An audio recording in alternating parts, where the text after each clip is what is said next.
My name is Heather, and welcome to another episode of Cover to Cover Canva Edition, my series where I share my process with you creating a children's book using Canva elements.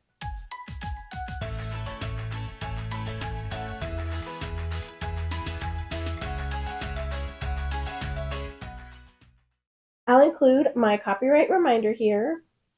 And remember, this isn't a tutorial, it's just me sharing my process with you.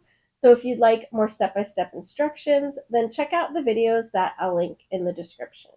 I'm super excited because last week we finished the whole book, and this week we're going to be doing the cover. And once we finish the cover, then Karen, my client, can submit the whole thing to Amazon, and then it'll be a published book and it'll be available to order online. So today I'm going to share with you my process for designing the cover. And I'm going to start with my template for a cover.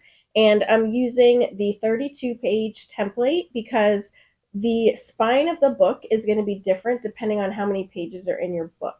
So Karen has 31 pages. We're going to just round that up to 32. And the reason I round up to 32 is because the way that the books are made, they're always going to be made in multiples of 4. So if you have a 31-page book, it's really going to end up being 32 pages because of the way that it's made. And I do have templates available online, or you can also follow along with my videos that I'll link in the description that explain how you can create the file yourself. Here is my template, and the front cover is going to be on the right and the back cover is going to be on the left because it's going to wrap around the book. And by the way, I do always leave the front cover for last. And that is because after I completely finish the book, then I kind of have more of a feel for how I would want the cover to be. Like it's kind of in the back of my mind as I'm working. And I also have all of the pages done at that point, and I can look through and see if there's a certain page that jumps out at me, and I think this is the cover. That's usually what ends up happening. And I haven't done anything to figure out what I'm going to do for the cover because I wanted to do that in this video. So I have no idea going in what we're going to do for the cover. So let's just first scroll through the book and see what kind of image we would want for the cover. We need something that's going to kind of convey that he has a missing toy. This one's kind of cute with him being worried and thinking about the toy. That might be a good one. That one's really cute too, though, that he's like has his little head buried and he's looking for something. I think we're down to like 2 options pretty much because we need something that's going to illustrate that there's a toy missing. So I do think that having the little thought balloon with the monkey in it is really good. But like the background of this page is really plain. And I do want something a little more exciting for the cover. And the other thing is this one was really cute because I feel like it's very colorful. It has these little pops of color and it has movement and all that. I'm wondering if we should take this part and then add the thought bubble so it actually looks like he's looking for the missing toy. Let's see if we can do that. I don't know if I like the bricks in the background though for the cover, so I think maybe for the cover, let's just leave out the bricks. So for right now, I'm going to grab the bush and tighten in the bush and the ground, and I'm going to copy those. And I'm going to come over here and paste. And I'm going to pull it over to the front. And I'll usually have the front overlap the little spine right there. So instead of having it just go to this guide, I'm going to pull it so it goes over the other guide as well. Let's grab the background color. So I'm going to click on the background and do copy. And then I'll come over here and click on the background and do paste.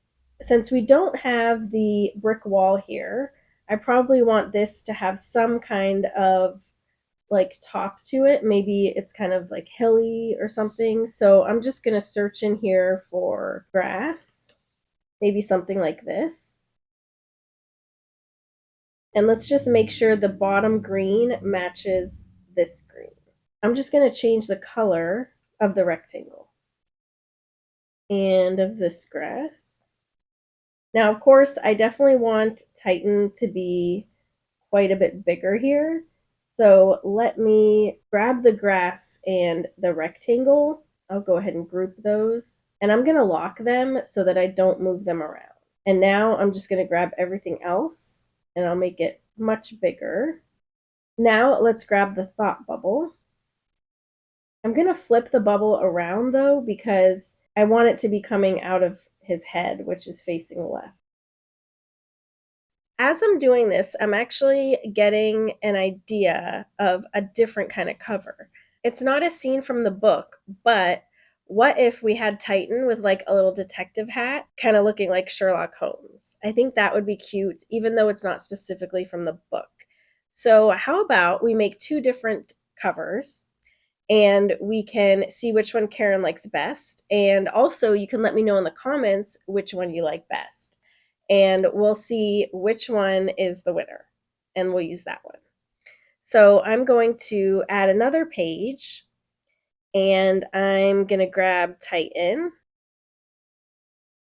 and I'll put him here. And let's search for Detective Hat. I think that's pretty cute. That might work. Let's find a magnifying glass. This one matches the illustration style of the flat colors, and we can make it match the hat. So I'm going to grab the color from the hat.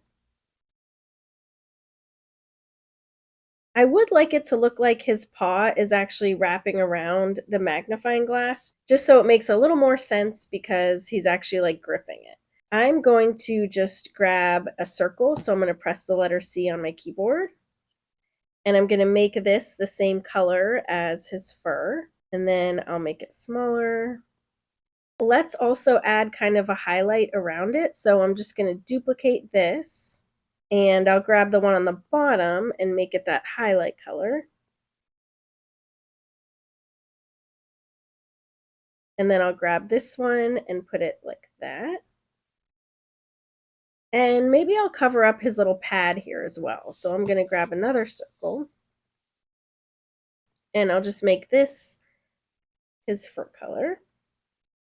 And I'll just move that behind the magnifying glass, but above his little paw. We can make the background be a background from the story so that it kind of still fits in with the story a little bit. This might be kind of neat with the sidewalk and the flowers. I think that's cute. So let's actually grab all of this and I'll copy it. And then I'm going to go over here and paste. And I'll move this over here, delete him out. And let's move our little detective Titan up. So let's go over to position, and actually I should be grouping Titan with all of his pieces. So I'll grab all of those and group. And now we can just bring him to the front here. We can move these flowers in front. I'll move Tilly over here. We could keep her in the cover. I don't know if that's like too detailed to have on the cover. Maybe we want the cover to be more simple. I'm not really sure. So let's add the text to the cover and then we can go from there. We have the title page here and I can go ahead and just grab the text from there. And we do have this nice curve text here. So if you're wondering how to do that, you would just type your text out normally and then you're going to go to effects. And down here where it says shape, you can click on curve and there you can adjust the curve. For this one, I think maybe I'll move him so that he's right in the middle. And by the way, if you want to know where your center line is, you can just make a rectangle and you can make it exactly the size of the cover. So I'll just go from the cover guide here and I'll bring it all the way over to the bleed edge because then the other part's going to get cut off. And then if we click on the rectangle and make it active, then when we pull the guide over, we can have it snap right in the center of that rectangle. That's going to help us so that we can center our elements better because I'm thinking that I want the monkey to be centered because he's the missing toy. And then I can center my text here as well. And here's our byline. And because this is a series, I want the layout of the covers to be pretty consistent. So we're going to have this little based on Titan the Shih Tzu here. So we will need to move this little zigzag. One thing that also might help a little bit is making this background color actually into a gradient. And that's just going to give it a little bit of extra interest because it looks a little plain right now in the back. So I'm going to click on background color and click add a new color, and I'm going to go to gradient. I'm going to just pick a different blue for the second color here. I'm going to pick the original blue, and then I can just change a little bit from there.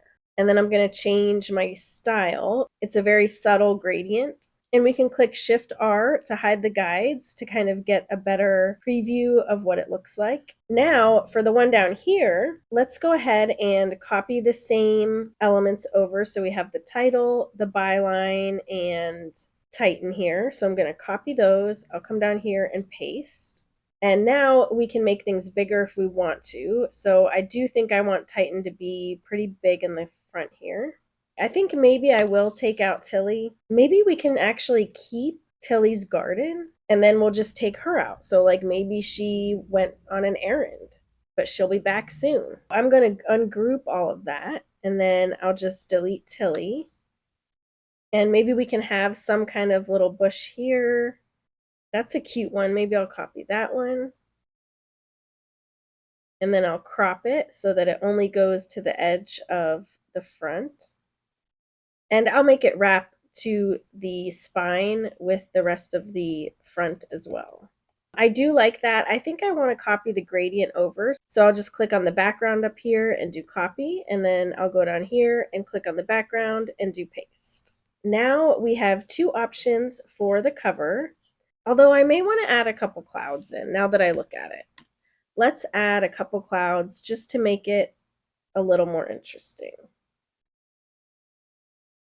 I do like that. Now I'm going to copy these and let's bring them down here as well. Although we do have a lot on this cover here, so maybe I can just make them a little bit smaller so they're not as prominent. And I'm going to do Shift R to hide the guide so I can get a better look.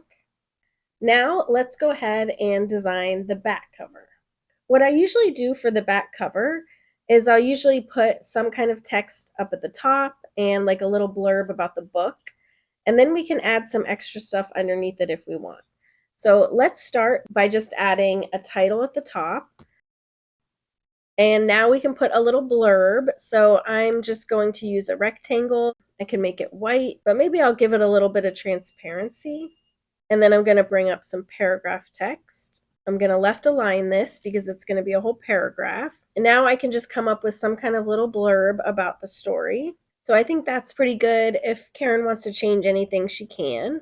And now I want to make it consistent with the other books that she's made. So I have one of her old covers here. Here we have this delve into Titan's world and discover. And then we have like 3 different things that are in the book. So let's go ahead and add that here as well. So I'm just going to grab this title and I'm going to make a copy of it. And then I'll write the same thing. I'll make this a little bit smaller. I'm going to press the letter R on my keyboard. So I bring up a rectangle and I'm going to give it no fill and I'll give it a stroke. I'm going to make it line up with the paragraph. And we do need to leave room for the barcode down here. So that's why I'm pulling it up and I'll put the text there. And then I'm just going to cover up where the text is with a rectangle. So I'm going to press the letter R on my keyboard and I'm going to put this right here. And then I'm just going to make it match the background color. Let me zoom in. And then you can see that it's starting at the lightest part and then ending at the darkest. So I'm going to go to add a new color. And for the lightest, I actually just want it to be exactly the color that the top needs to be. So I'm going to click that. And then for the darkest, I want it to be exactly the color that it is on the bottom. And now it blends pretty seamlessly. Let's go ahead and add some different colors to this. Maybe I can use like the pink from the flower there because it's just a lot of black and white and blue. Actually, I think that's too hard to read. Maybe we could do white. Or we could try green. That might be a little better. Let me try making it a little bit darker. Now I'm just going to add the 3 little things here. It says here that we learn about following your heart, staying persistent, and maybe appreciation we could do because he's appreciating the things he has. Let's search for heart. And I will change the pink a little bit. I'll add some text and say following your heart. And I'm going to add a curve to this. So I'll go to Effects, Curve, and I'll make the color match. And we will do staying persistent. Maybe we can just have the monkey there. Actually, we could even do just the monkey's head, because I feel like if we do his whole body, he's going to have to be so little. So instead, I'm going to crop it. I'm going to make this text color match the monkey. Okay, maybe we'll do appreciating your belongings. I think it makes more sense for the monkey to be there. And then for staying persistent, we could maybe have Tilly for staying persistent. Now let's just add another little paragraph here, because on her other book in the series, she has a little paragraph. So I'm going to press the letter T on my keyboard, bring it over here, and because it's going to be a paragraph that is aligned to the left of the page, I also want to align the text to the left, so that way it'll make a nice straight edge that lines up with the other edges. I think I'm pretty happy with this cover. Now I'm going to copy everything on the back cover, and I'm going to paste it on this one. And now we have 2 different covers, and we can see which one that Karen likes the best, and let me know which one you like the best in the comments, and we'll see which one is better. I hope that you enjoyed this series, and pretty soon I'll be starting season 2 of this series, where we'll be starting a new book, and this is going to be for someone from my creativity club that I have on Facebook, and she has a whole story written about her son's first day of kindergarten. So we're going to be creating the images for that and laying out the book and everything in Canva, and I'll walk you through that process with me just like we did for this book. So stay tuned for that series coming up next week. I hope this video was helpful, and if you have any questions, let me know in the comments, or as always, you can email me at heather@heathercash.com. And if you like this video, please give it a thumbs up and subscribe so I know to make more videos like this. Thanks so much for watching. Bye.